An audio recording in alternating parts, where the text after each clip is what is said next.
Hello everybody, this is Dragonzilla here, and today's/tonight's subjects will be on two figures that I got for New Year's. Actually, I was gifted the packaging that contained them on the 28th of December, but I couldn't open it at the time because I was busy celebrating Christmas with my folks and loved ones. However, I decided to open them on New Year's Day, so you could say that they are a New Year's present. And as you can see, I got the Bandai movie monster series Godzilla 1955 and Anguirus 1955 from the second movie of the franchise, Godzilla Raids Again, or Gigantus the Fire Monster as it's called in the US. Now, the film itself is an underrated classic, as it's often overlooked, neglected and forgotten in favour of its predecessor, the original 1954 Gojira, but I have a soft spot for it. Maybe not on the same level as, say, Godzilla vs. Gigan or vs. Megalon, but I still get enjoyment out of it. And it's also an important entry because it was the first time Godzilla battles another kaiju, and it was also the debut of Anguirus. Before I talk about the figures themselves, there's something that I would like to mention.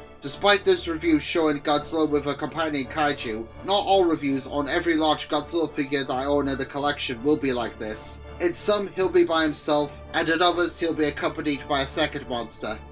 First up is Godzilla himself.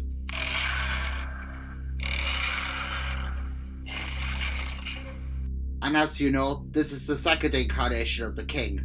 Now, Bandai have technically done this incarnation, but that was a long time ago, so it's nice to see him make a comeback. I believe that this suit is known as the, I'm gonna butcher this one big style, Goji.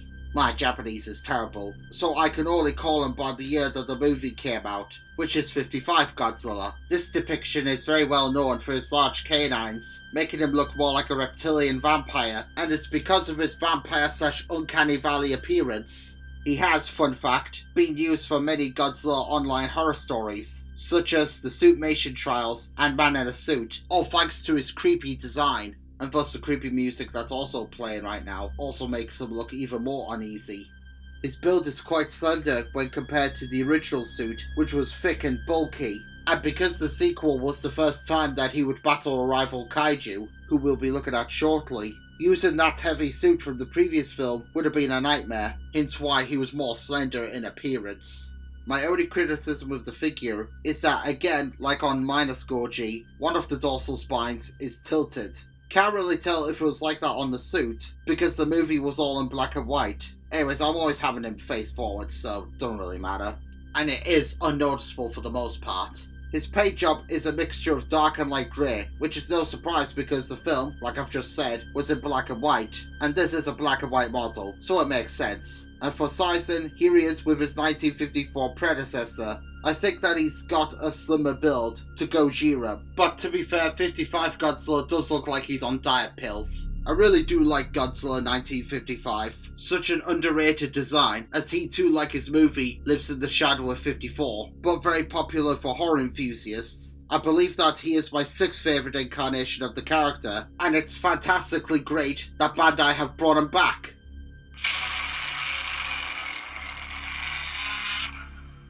Kaiju number 2 is of course the original 1955 Anguirus.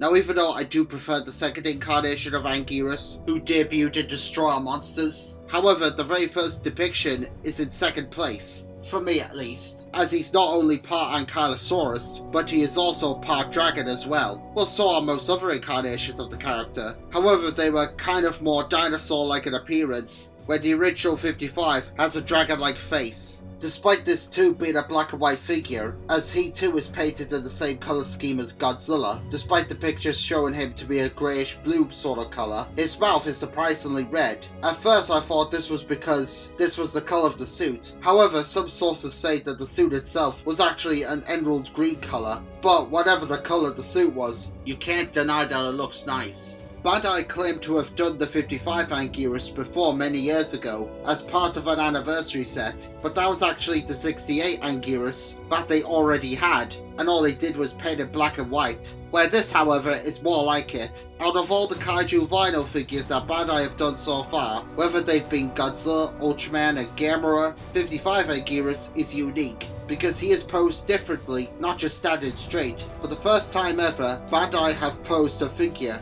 Okay, they do this with their gastropods, but never with any of their vinyls. I believe that the idea is that you want to place him in front of Godzilla so that you can recreate the scene when the two titans battle each other again in Osaka, which would explain why both his head and tail are raised up. I think that this is a great idea, because even though I do like the Final Wars manga that Bandai made last year, however I have to agree with everyone that it isn't really that great, at least pose-wise. So perhaps Bandai are experimenting by giving some of their kaiju poses, and they have chosen the 55 Anguirus as the guinea pig, and if that's the case, then they've done a smashing job, and hopefully they'll do a better job and try again should they decide to do a Charmander from either Atragon or Destroy All Monsters, even if it's just a carbon copy of the old YMSF figure. So size comparison time. Here's 55 Anguirus with the two 68 Anguiruses that I own in the collection. One is the Revoltech and the other is from Mezco's Destroy All Monsters Battle Pack Round 1. I do plan to review both sets someday, but I'm kind of waiting / hoping for a round 3 with Manda, Kamanga and Varan to complete the cast set from Destroy All Monsters. And here he is, without the time of making this video, with the latest incarnation of the character, the 2021 Anguirus from the Netflix anime series Godzilla Singular Point. I would show him with the 2004 Anguirus from Godzilla Final Wars, but I don't have him at present, but I'm sure that I'll obtain him someday. Overall, I really do love the 55 Anguirus, as he's my second favourite incarnation of the spiky dragon. And when writing the script for Wonders vs Kaiju last year, I did actually consider on using him to destroy the Temple of Artemis, but went against it and used the 68 model instead. However, he did at least make a little cameo. So final thoughts on the Bandai Movie Monster series, Godzilla 55 and Anguirus 55 from Godzilla Raids Again. These are truly fantastic figures, and even if you're not a fan of the 1955 film and you'd rather watch the original 54 Gojira movie, or even Mothra 1961 that came out a few years later, you've got to admit that these are truly lovely looking models, and these are a must-have if you love the film. And if you're going to get the 55 Godzilla, then you might as well add the 55 Anguirus to go alongside him, as they are a perfect duo and symbolise the first time Godzilla battles another monster. Like I said at the start, even though I preferred the original 54 Gojira movie myself, I do like Godzilla Raids Again, but I would advise that you watch the original Japanese version because Godzilla possesses Anguirus' roar in the US dub. This is Dragonzilla signing out, take care and I'll see you all next time, bye for now.